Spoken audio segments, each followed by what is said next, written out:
जिला के अध्यक्ष कृषिपाल नागर जी, डॉक्टर विकास अग्रवाल जी, नगर पालिका के अध्यक्ष श्री राजेश सैनी जी, श्रीमती शशि जैन जी, विधानसभा के प्रभारी श्री राजीव सिक्का जी, अशोक पाल जी और भारी संख्या में मौसम की विपरीत परिस्थिति के बावजूद आज इस कार्यक्रम में उपस्थित इस जनपद के अमरोहा, धनौरा, नौगांव, सादात और हसनपुर विधानसभा क्षेत्र से जुड़े हुए सभी उपस्थित भाइयों बहनों, एक साथ जनपद को 433 करोड़ रुपए की परियोजनाओं का लोकार्पण और शिलान्यास का कार्यक्रम आज यहां पर संपन्न हो रहा है।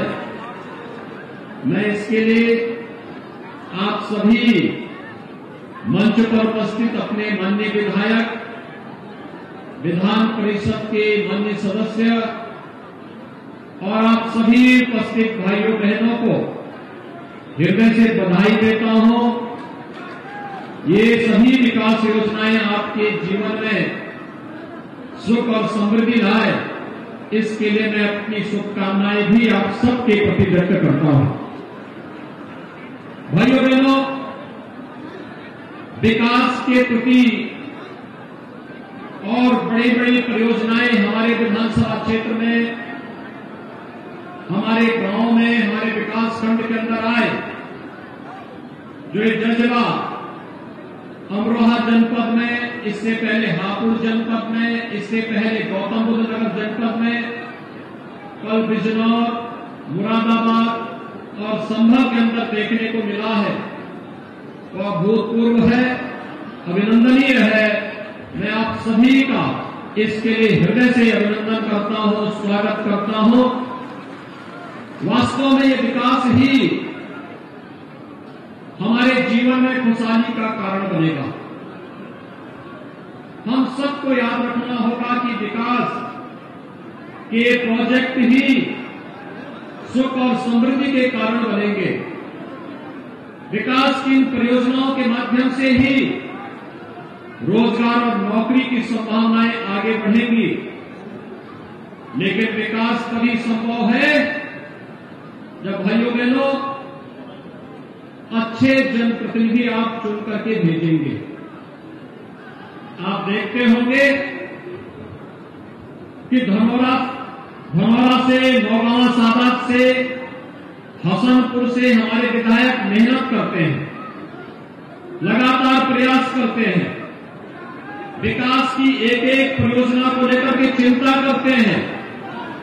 तब 433 करोड़ रुपए के प्रोजेक्ट आपके जनपद के लिए आते हैं और 433 करोड़ रुपए की जनपद की ये योजनाएं आपके विकास का कारण बन रही है। लेकिन क्या समाजवादी पार्टी की सरकार के समय, क्या सरकार और क्या उस समय उनके जनप्रतिनिधि भी ऐसी चिंता करते थे? नहीं, उनको विकास से कोई लेना देना नहीं था। वहां पर तो मैं और मेरा विकास पर सब व्यक्ति सीमित था। किसी जनपद में कोई विकास की योजना आती थी, बंदरगांठ होने लगती थी, जनता तक वो पहुंचता ही नहीं था।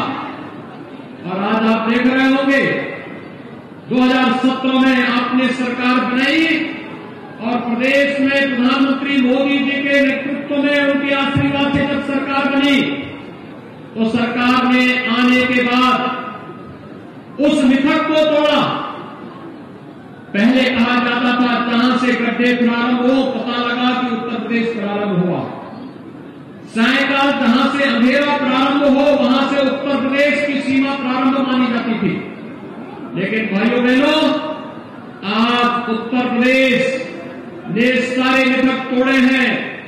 अब उत्तर प्रदेश की कनेक्टिविटी 4 लेन के साथ, जनपद मुख्यालय 4 लेन के साथ, गांव में सड़कों के सुदृढ़ीकरण का कार्य युद्ध स्तर पर चल रहा है और बिजली भी भरपूर मात्रा में गांव-गांव में देने का प्रयास सरकार ने की है और 2017 से अनवरत इस कार्रवाई को आगे बढ़ाया है। पहले उत्तर प्रदेश की पहचान विकास विरोधी होती थी, दंगाइयों को प्रश्रय देने वाली होती थी। पहले उत्तर प्रदेश की पहचान भ्रष्टाचार से युक्त व्यवस्था के साथ जुड़ती थी, लेकिन आज 4.5 साल का कार्यकाल जब सरकार का पूरा हो रहा है, आप देख रहे होंगे प्रदेश में एक भी दंगा नहीं हुआ और दंगाइयों को पहले से सरकार का स्पष्ट चेतावनी है कि अगर प्रदेश में दंगा करोगे तो संपत्ति जब्त होगी, सार्वजनिक संपत्ति को जलाओगे, किसी गरीब की झोपड़ी पर, गरीब के मकान पर आग लगाओगे या व्यापारिक प्रतिष्ठान को जलाओगे तो फिर 7 पीढ़ियां भुगतान करते करते थक जाएंगी, लेकिन उसकी भरपाई नहीं कर पाओगे। और एक स्पष्ट संदेश, हम सुरक्षा सबको देंगे, लेकिन कानून के साथ खिलवाड़ करने की छूट किसी को नहीं देंगे। आज यही कारण है पर्व और त्योहार शांतिपूर्ण तरीके से संपन्न हो रहे हैं। हर व्यक्ति सुरक्षित महसूस कर रहा है, वहां बेटियां अपने आप को सुरक्षित महसूस कर रही हैं। हर व्यक्ति इस बात के लिए निश्चित होकर के कार्य करता है कि अब प्रदेश में अगर निवेश करेगा तो यह निवेश सुरक्षित होगा और यही निवेश को रोजगार और नौकरी का कारण ही बनेगा। पहले प्रदेश में नौकरी आती थी,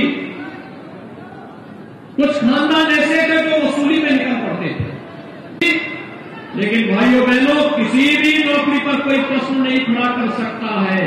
उत्तर प्रदेश का युवा उत्तर प्रदेश के अंदर नौकरी पाया है और उत्तर प्रदेश के नौजवानों के लिए रोजगार की जिन संभावनाओं को लेकर के आगे बढ़े हैं, उन्हीं संभावनाओं के साथ जोड़ने के लिए आज हम सब आपके बीच यहां पर उपस्थित हुए हैं।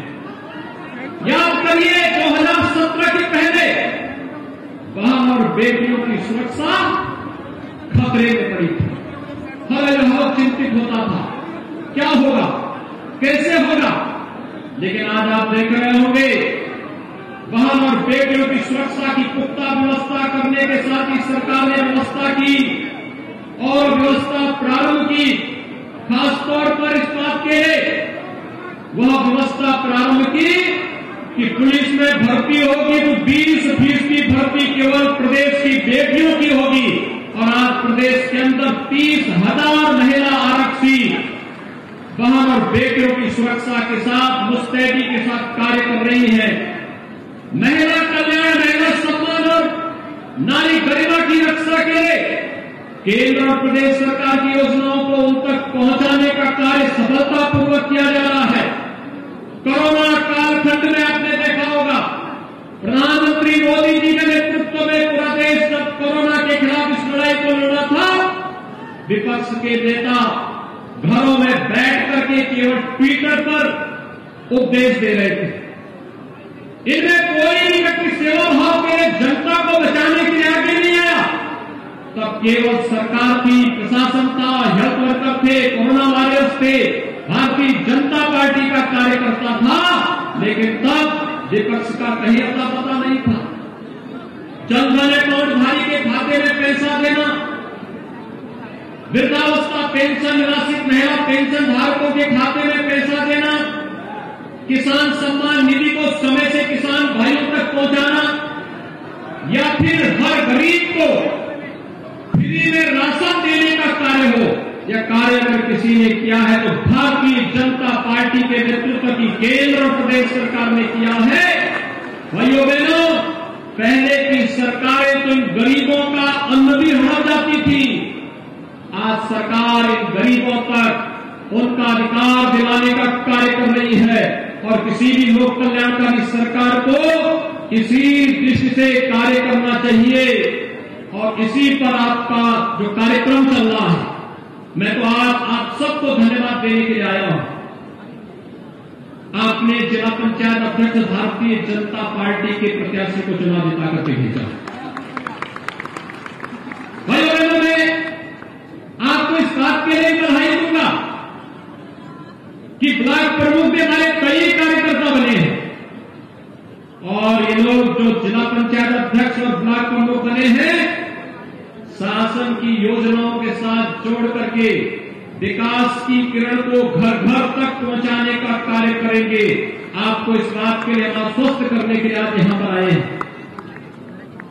जब मैं अमरोहा था, वास्तव में अमरोहा यहां से अंतर्राष्ट्रीय क्रिकेटर स्वर्गीय चेतन चौहान जी की स्मृतियां भी जुड़ी हुई है। भाइयों बहनों, चेतन चौहान जी के नाम से अमरोहा जनपद के साथ एक पहचान जुड़ जाती थी। खेल प्रेमी हर एक अद्भुत होता था। आज वे हमारे बीच नहीं, लेकिन मैं धन्यवाद दूंगा कि नौगांव सादात में उपचुनाव में आपने श्रीमती संगीता चौहान को यहां की जनता ने भारी बहुमत से विजयी बनाकर के स्वर्गीय चेतन चौहान जी के प्रति अपनी श्रद्धांजलि की। विकास की अनेक योजनाओं को उन्होंने उस समय आगे बढ़ाने का कार्य किया था और मुझे प्रसन्नता है आज चाहे श्रीमती संगीता चौहान जी हो, चाहे राजीव तरारा जी हो, चाहे महेंद्र फड़वंशी जी हो, चाहे हमारे व्यस्त जी हो, चाहे वह हमारे जो भी अन्य जनप्रतिनिधि हैं, ढिल्लो जी हैं, ये सभी लोग विकास की योजनाओं को गांव-गांव पर घर घर तक पहुंचाने का कार्य कर रहे हैं। यह विकास हम सबके जीवन में ही एक सुख और समृद्धि का कारण बनेगा और इस पर हमें आगे बढ़ना पड़ेगा। मुझे प्रसन्नता है आज वैश्विक स्तर पर अमरोहा एक नई पहचान के साथ आ रहा है। याद करिए, एक जनपद एक उत्पाद में हम लोगों ने अमरोहा के वाद्य यंत्र ढोलक को अपना यहां का पहचान के साथ जोड़ा है। याद करना, ढोलक की थाप जब दी जाती है तो अपना एक नया स्वर ही निकाल करके लोगों को अपने अंदर अपने साथ जोड़ने का कार्य करता है। और आज अमरोहा का एक ढोलक विकास के व्यापक जागरण के अभियान के साथ आगे बढ़ रहा है। यहां का गारमेंट उसकी अपनी एक नई पहचान है, वह तेजी के साथ आगे बढ़ रहा है। हम लोग पिछले दिनों जब मैं यहां पर स्वर्गीय चेतन चौहान जी के साथ आया था, उस समय हम लोगों ने यहां की चीनी मिल को भी देखा था। भाइयों बहनों, 1.5 वर्ष से आपने देखा है कैसे दुनिया वैश्विक महामारी कोरोना कैसे पूरी दुनिया को बेहाल की है, लेकिन देश के अंदर प्रधानमंत्री मोदी जी के नेतृत्व में और उत्तर प्रदेश में आप सबके सहयोग से भारतीय जनता पार्टी की हमारी सरकार जिस प्रतिबद्धता के साथ काम की है, दुनिया के अंदर तमाम चीनी मिलें बंद हो गई। देश के अंदर कई राज्यों ने चीनी मिलें बंद कर दी, लेकिन उत्तर प्रदेश में हमने कोई चीनी मिल बंद नहीं होने दी। हमने कहा जब तक गन्ना किसान भाइयों के खेत में एक भी गन्ना रहेगा तब तक चीनी मिलें चलनी चाहिए, हर हाल में चलनी चाहिए। याद करिए 2007 से लेकर के 2017 के बीच 95,000 करोड़ रुपए का गन्ना मिलने का भुगतान हो पाया था और 2017 से लेकर के अब तक मात्र 4.5 वर्ष में 1,43,000 करोड़ रुपए का गन्ना मूल्य का भुगतान हुआ है। और हमने एक कमेटी भी गठित की है कि गन्ना किसानों के गन्ना मूल्य में वृद्धि की जानी चाहिए, इस पर अविलंब कार्रवाई आगे बढ़नी चाहिए और साथ साथ आने वाले समय के लिए नए सीजन के पहले कैसे गन्ना मूल्य का भुगतान हो, इस पर भी गंभीरतापूर्वक कार्य करने और इस पर आगे की कार्रवाई के लिए विभाग के कहा गया कि इस पर त्वरित निर्णय लेने तक कार्रवाई करें। किसान के चेहरे की खुशहाली देश की खुशहाली है। पिछली सरकारें आती थी, चीनी मिलों को बंद करती थी। भाइयों बहनों, हमारी सरकार आई, महान किसान नेता चौधरी चरण सिंह जी के कर्मभूमि की चीनी मिल, रमाला चीनी मिल, हम लोगों ने नई चीनी मिल के लिए रुपये स्थापित की।